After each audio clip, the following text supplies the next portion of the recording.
Yes, it's that time of the week again, Punters Inside Run. And yes, it's still winter and it's here in Melbourne. It's not exactly magnificent outside. But Mick Sharkie joins me. Mick, is this the official beginning of spring? We've got a Group 1 race. And we've got group races everywhere. I think it is. It probably is the official beginning of spring, Matty. Look, it may not be magnificent weather outside, but we're always magnificent, and we are going so well at the moment as we head into PB Lawrence Stakes Day, Winx Stakes Day, Group 1 in Sydney. So, yeah, a lot to look forward to this weekend. Yeah, great days racing, and we'll keep an eye on the track surface in particular at Royal Randwick. Hopefully it gets back to a soft or even closer to even a good. But let's start with the Winx Stakes. It's the first Group 1 of the racing calendar year. It's a ripping race, a lot of first starters. No Animo, so I reckon that changes the race. It does change the race a lot, actually. And look, we've got the usual suspects, aren't they? Middle distance horses coming back from a spell, Think It Over, Sharkie, Mwonga, Francesco Guardi, who's right up the top of Melbourne Cup calculations. And look, horses like Duis, Montefilia, there's just there's Group 1 winners right throughout this field. But it's a 1,400-metre race, Matty. You've got to find the one most likely, most ready to win. I reckon it might be Golden Mile. I know he got into trouble first up when he was in the market in Sydney, and that horse fell, and he just got in the backwash of that and spat out the back. I think he was probably trucking into the race at that point. I've gone his way and having faith from an inside gate that the horse can bounce back. But outside of him, it's your usual suspects, isn't it, for 1,400 weight for age? Fangirl, Hinged, that style of horse, Sharkie in the mix as well, of course. Golden Mile's my pick, but there's definitely an element of wait and see with this race, I think. I'll be saving on Golden Mile because I backed it last start and don't know whether it's going to win. It's useless going back over old ground, but gee, it was trucking into the race, as you say. Just needed that gap. It didn't come. But I'll also back Fangirl, and it's purely the no Animo situation. I mean, two first up runs has been behind Animo, and also this race last year and the Apollo, and also after a bit of a freshen, finished second to I When I Win in the Golden Eagle. So Fangirl runs well fresh. And so I'll stick with Fangirl. It's a bit like Haylist now that Black Caviar's gone. It is a little bit like that, isn't it? Yeah, you're looking for the next best that's ready to pick up the scraps and get that Group 1 win. 4 other group races at Randwick. We've got the Silver Shadow, the Premier's Cup, the Show County Quality, the Toy Show Quality. Anything from those group races you want to back? Yeah, there's a couple that I like. You mentioned the Toy Show Quality race 7. Number 8, Queen of the Ball, really fast filly, now mare.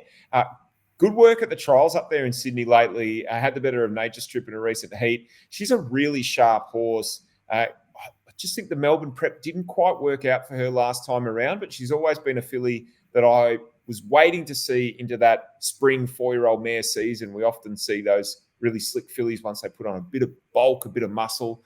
They can just go to that next level. So excited to see what she can do here. The next one that I want to talk about is race 9 in the Silver Shadow Stakes. Number 5, Kimochi. Love its trial work. It's going so well, I think, on the training track. Lightly raced 2-year-old filly with a lot of ability. Really excited to see what it can do this preparation as well. They would be my 2 bets outside of the Winx. I want to back Buenos Noches first up in the Show County Quality.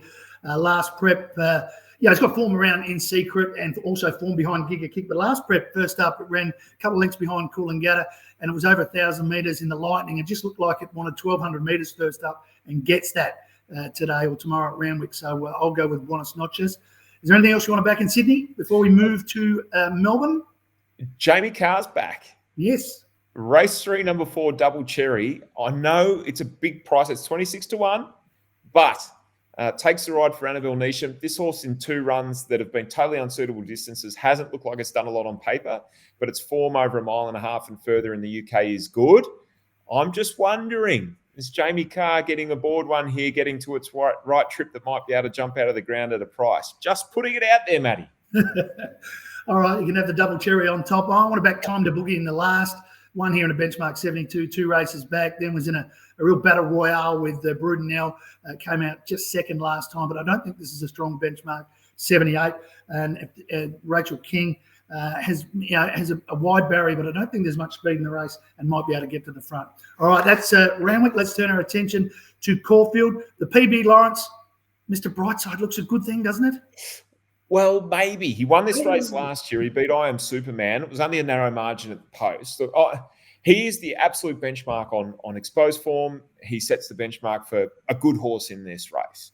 But there's a horse down towards the bottom that we don't know how good it may be. Attrition, number 15. It's only had a handful of starts.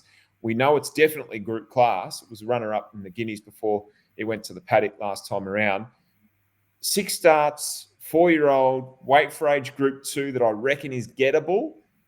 This is the sort of horse I love backing into a race like the 2-rack handicap, in about a month, 6 weeks' time. I'm expecting attrition to go really close here. He may not turn Mr. Brightside over, but boy, I reckon he gets close to him, Matty. At each way odds, he's my pick in the Lawrence. Yeah, Mr. Brightside's a bit skinny around the even money mark, but I'll stick with him. I think he's the best horse in the race and might be even better as a 5-year-old. This preparation was the horse out of the autumn, so I'll stick with Mr. Brightside. We've got a couple of other group races, the Vane, the Crozette, and even the listed Regal Roller. Anything you want to back in those black type affairs? Yeah, the Regal Roller is interesting. It's Our Time's got the form, like the here and now form, fit horse, wintertime form. You'd expect that would carry through. Probably going as well as he ever has. There's a horse down towards the bottom, number 10, Laced Up Heels. Comes across from WA. We saw her in the autumn in Melbourne. Mick Price, Michael Kent Jr. now train. She's double figure odds. She's an each way play for me in the Regal Roller. So I'm having a look at her. I think the best is in race 7. It's a filly that I'm absolutely in love with, number 3, Charm Stone. I thought she'd win the Blue Diamond. After that Blue Diamond preview, she went out with a little bit of a respiratory issue. She's come back and trialled like an absolute jet. I think she goes and wins the Crozette. Race 7, number 3, Charm Stone. That's the way I'd be looking. I'm against in the Crozette. I'm going with the Queenslander, Skirt the Law. The Magic Millions winner for Tony Gollan. Won those 3 races really comfortably first up. Just ran out of condition. Probably tried to do too much at the 4th run in the Embrace. So we'll be fresh here. It has great gate speed. So it'll just jump out and be the one they have to catch. But it's a terrific race. Anything else you want to back at Caulfield? Little sneaky one in race 5. Again, each way odds, number 3, Royal Mile. Fitness edge on a couple that are resuming. Amenable, who's a really good horse, but just drawn wide, 1400 Caulfield. It's a really tough task from that gate.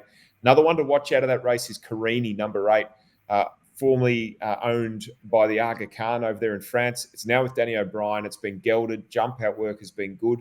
1400 might be too short, but look for it to hit the line. Maybe a bit of a form guide this race, looking towards mile and 2000 races with Amenable and Carini. Just going to have a little spec on Royal Mile at each way odds. Hello to the Aga Khan. I know he's watching. Never misses an episode. Hello to his wife, Chaka Khan. Yes. I'm going with Amenable. I think Damien Lane, if it wasn't for Damien Lane, yes, you mentioned the barrier.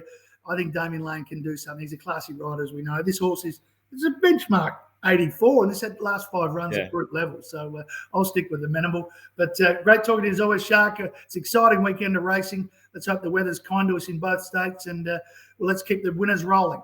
Go on you, Matty. Looking forward to a winning weekend on the punt. Thanks for joining us once again on Punters Inside Run. Hello, Carnes. Imagine what you could be buying instead. For free and confidential support, call the number on the screen or visit the website.